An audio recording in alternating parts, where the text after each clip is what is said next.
parts of practice, like parts of it, and then like the end of it. But I do like parts of it. I liked it all summer, and there's no question we're still not where we need to be, and some of that's going to come, but the length of intensity and the attention to detail and what you got to do time after time after time, not one or two times, not three or four times.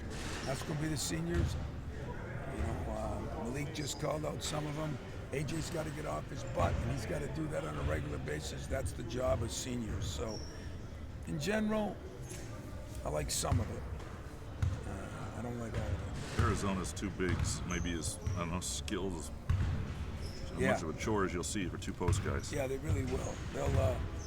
They'll be as Barlow has just turned himself into a heck of a player. He was a project, couldn't even get on the floor at Gonzaga, and then he just, got better and better and better and got in better shape. And I think he's a fifth-year guy now, and sometimes that's the way it works. And he's turned himself into a good player. The Johnson kid that transferred as a fifth-year player too, I believe, from San Diego State, played in the Final Four. And the other big kid's only a freshman. I don't know how old he is because he's a European kid, but very skilled at 7'2" to 3 and 260 there too. So there's a lot of bodies in there. Tom, you get a day to adjust Wednesday, but talk about the logistics of a big trip like this, 4-hour travel, time change, especially for your freshmen having this kind of experience. Yeah, it'll be a little unique, but everybody's, some people are in Hawaii, there's a 6-hour time change or 5, whatever it is. They just got to get used to it. And one way to get used to it is to try to play as hard as you can, as long as you can every day, and stay focused on the task. And that's kind of what we're trying to get out of a couple of our freshmen. Some of them got to play harder. Earlier we shot the ball very well, and then everybody's one way, and then when you don't shoot it well, everybody gets another way. Some of that's human, some of it's normal, some of it makes me upset. How much did the two, particularly the two younger bigs, respond to some grown man's strength in there today? One of them was okay, and one of them wasn't very good. And it shouldn't, no insult to you guys, but it shouldn't take a lot to see what I'm talking about in those media guys, media days. You can be weak, but you got to be aggressive, and we're still, some of that's a work in progress, and it's going to be a work in progress, and that's what makes it so hard, maybe the way the schedule is right now. And we need to get some games where we can get some guys some reps. That's probably not happening. So in the meantime, it'll probably shrink our playing group a little bit. Tyson and Malik out there today look like health-wise in good shape. Yeah. I was surprised Tyson made it. He took a few breaks, but most of the practice. But he said he woke up this morning, felt 99% better, so that was encouraging. And Malik doesn't seem to have any problem with his ankle. I don't ask questions. Those trainers, they're like media guys. They get on my nerves. Granted, you didn't beat the '87 Lakers last night, but do you think some guys got some confidence with better shooting? Well, Trey, and then he shot the lights out today too. I mean, there's no question that he did, and I do think we did some good things. I mean, Jaden came back and made a few shots, but listen, if it's putting, 3 people have to do a better job. AJ has to play like the player he is. Jaden has to play like the shooter and player he is, and Izzo better start coaching like the coach he is. So I'll take blame. They got to take blame. Those 3 people have to do more if we're going to do more this weekend. And it's going to be a great test for us. I do think it's the best team we've played, and it'll be fun to see how we respond. Do West Coast teams have a different DNA? I mean, basketball players are basketball players. Yeah, but I think some do. I think it depends on the coach a little bit. Like UCLA is usually more laid back, but they got a coach, and that gets after it morning, noon, and night, and then some. What's unique about Arizona is they got a couple Midwest kids, they got a couple European kids, which means they got a lot of older kids, and I think they're pretty tough and physical. I know their guards are very much that way, and so it'll be a good challenge for us. I think as we go, the biggest issue will be staying out of foul trouble inside, and that'll be one of our concerns. Are you hoping Jaden seeing a couple going last night will kind of get him going? I am, but it's more than just making shots, though. It's making plays, and at the same time, I really believe that Jaden. Some guys really, their offense dictates the rest of their game, and he's one of those guys, and that's not uncommon. There's a lot of people like that, but he too was one of our more solid players last year. He's a 40% three-point shooter career-wise. Should be a great defender. He has made himself a very good rebounder. So it's just a matter of getting your confidence back and not letting a few missed shots dictate the rest of your game. And I'm sure he's learning, and he'll do a better job of that. In what ways have you seen Trey just develop over the last year and a half? Yeah, it's been a year. I mean, I told you all summer that I thought he was one of our more improved players. His shooting has really improved from his freshman year. I think his desire to spend time on the game has really improved since his freshman year. All those things are bigger factors and development, and I think that's what our freshmen now have to understand. And the time you have to spend, I thought Booker said something to me the other day, I just didn't realize, these guys are pampered and they're entitled by everybody now. The NCAA entitles them. So why would they, really understand that? And I think that's why you're seeing so few freshmen playing right now. The difference is we need to play some freshmen, and I think, some guys are starting to figure it out, and I think that's going to help us. Do you see Trey as being like, I'm not saying he's going to shoot the way he shot the other night every game, but, could he provide, an offensive boost the second unit with for sure. Tyson's not on the floor? For sure. I think he could do that. There's times, he could play the point. He could do different things. And if guys, aren't shooting well, we got a guy that can come in and shoot. And who knows? Maybe we'll change some things around again. I started a different lineup at halftime not because of shooting. No, it's because all the other things that take place, falling asleep on back doors, things like that. So Trey is he's solid in the playing group, and who knows, that could move forward. Tyson seems like a guy that, coming off being sick, I would imagine his stamina will be fine because of who he is. I think it will because of who he is. And yeah. Today, I didn't think it was bad today, considering not even a day off. But you never know. The second day usually matters. Thank God we got a third day yet. So we got a little time, and hopefully Tyle, he'll respond. Right now he's been our most consistent worker, condition guy, defensive player, offensive player, and coach. So he's been the most consistent in all areas. You said Arizona's the best team you faced. You like these challenges on the road, far from home, especially for what's coming down the road, right? I do. I'm just trying to figure out. There's so many new intangibles with scheduling. Those Big Ten games I told you about the other night, freshmen not playing. There's just different things that when this year's over, that I'm going to really sit down with KP and figure out, what we need to do to make sure we're giving ourselves the best chance to be successful. But I love games like this. I think it's a great opportunity. It's, some teams can go 5 years without playing top 5 teams, and we seem to do it on a more regular basis. But a lot of teams don't play 2 or 3 in the whole, or don't play 2 or 3 years worth of top 5 teams once. So, as I tell my guys, it's a privilege and an honor, but there's a responsibility that goes with that, and that's what we got to get a little better at right now.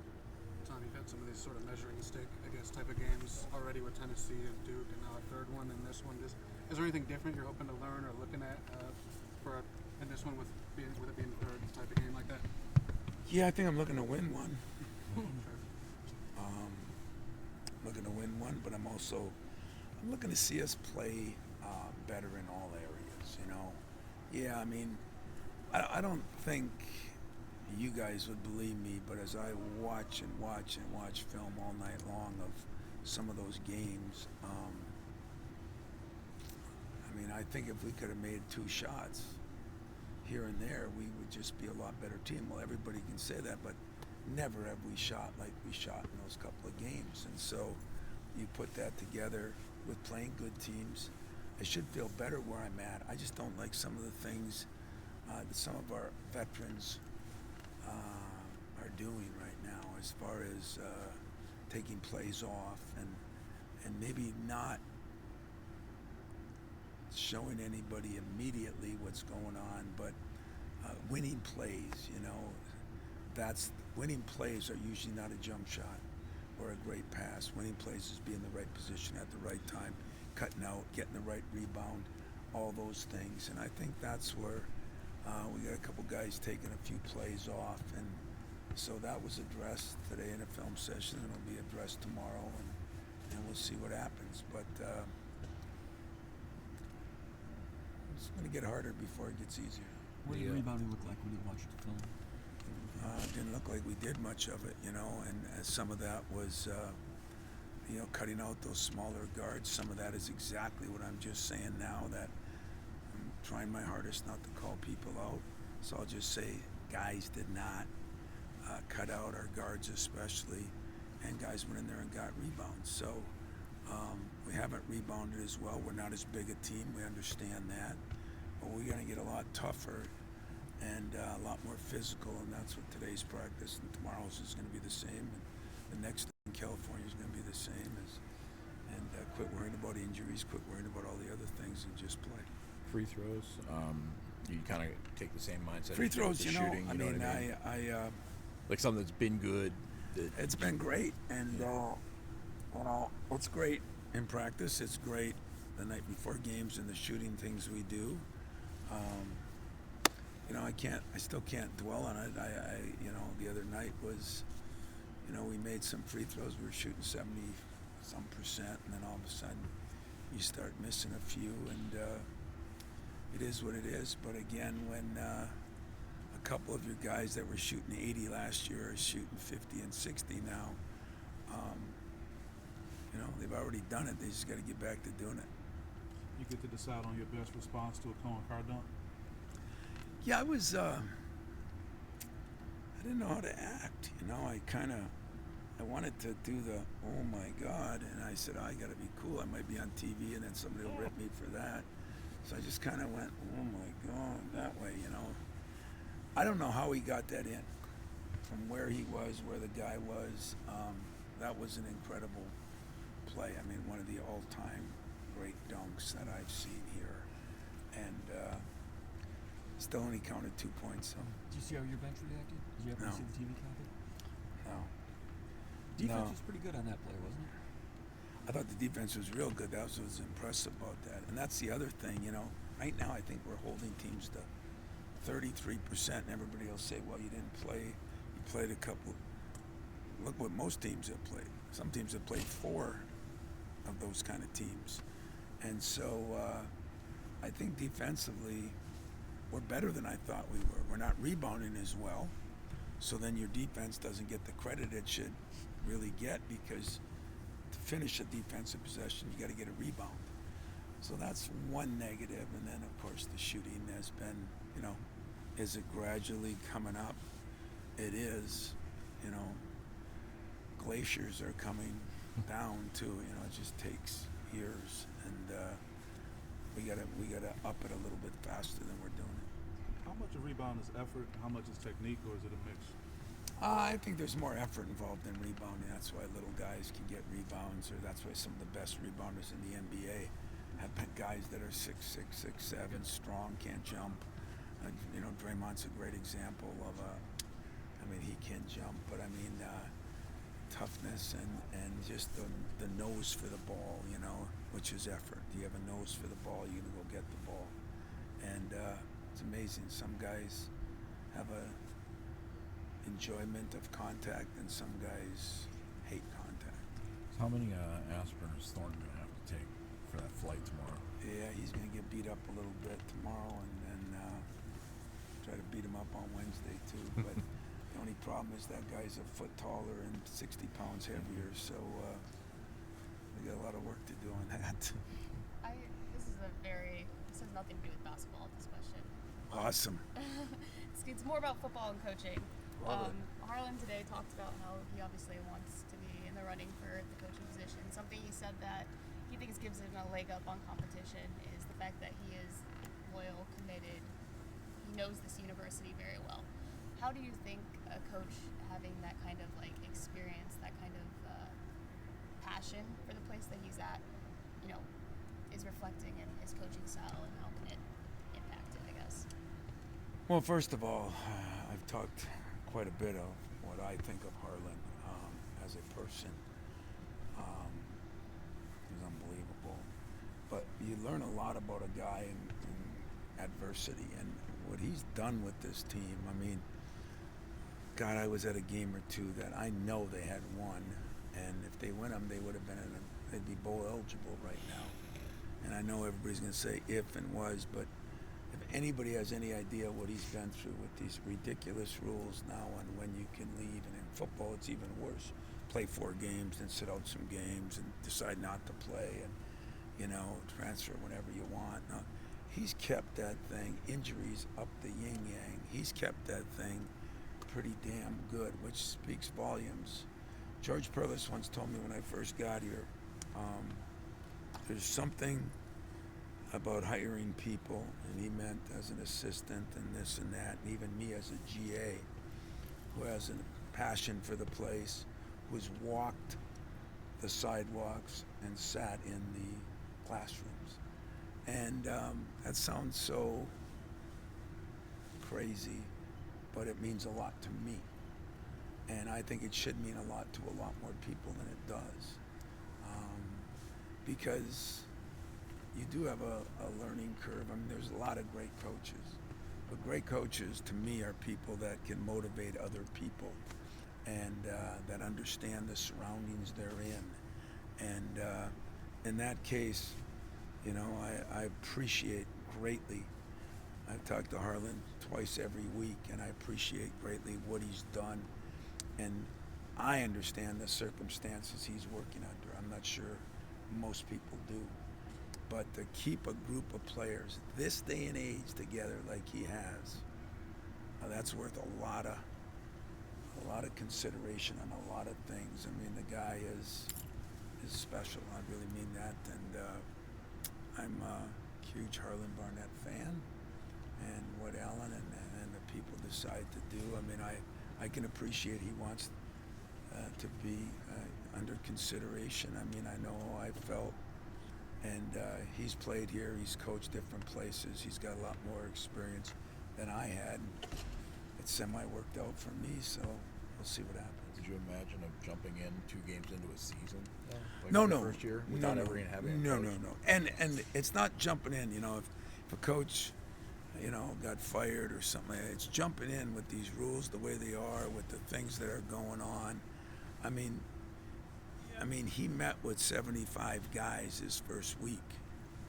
And you're still trying to coach the team. You're still trying to get better. And I know he's met with parents and people. And I mean, I wish everybody knew how difficult that part was. Don't feel sorry for me. I get paid a lot of money to do it. But appreciate that somebody like him that was thrown into that, keeping the staff together, keeping the players together, keeping your sanity yourself, keeping alums happy in media. I mean, that'll go down for me as one of the better jobs that a guy did, just to keep the train on the tracks. And so, You think that's appreciated? no, nothing is ever appreciated but wins or losses, unfortunately. I mean, it's. I understand it. I mean, I've had teams that should be really good and weren't, and I deserve the criticism. I've had teams that should have been really good, and a lot of injuries come, nobody cares. Nobody appreciates it. But they've had a slew of injuries. I mean, I do know exactly what goes on over there because I talk to them so often. I talk to Coach D every couple days. And sometimes, man, I mean, I know who they're putting in. I know who the backups are. I know they've moved guys from quarterback to receiver, from receiver back to backup quarterback. I mean, it's mind-boggling, and keeps plugging away. And you know what? I just hope we play well so I can go down to Detroit and watch them because I got a feeling they're going to play their butt off down there. It's going to be. I've been in that city. You know, there'll be a lot of alums that don't get a chance to see us up here that'll be at that game. That's going to be awesome. I think it'll be electric atmosphere, and wouldn't that be a sweet way to kind of finish off the season? You want to share any of the intel with us? Any of the what? Intel that you've gotten with what they're going to do and stuff, and changes that they've made? Football? I don't know what you mean by intel. I'm just saying that they've had to move all these people around because of injuries. You know, there's no intel. We don't have any centers playing quarterback. But I didn't mean it as that. If I said it wrong, I just meant that that's what he's had to go through all year. And I mean, D-backs or receivers, and I mean it's just amazing what he's had to do, and the way he's done it with such class and dignity. I'll always be a Harlon Barnett fan. Always. Anything else? I wasn't totally serious about the intel. Oh, I didn't know what you meant either. yeah. Hey, right now I'm just trying to. It's an amazing. This shooting thing is kind of amazing, you know. It's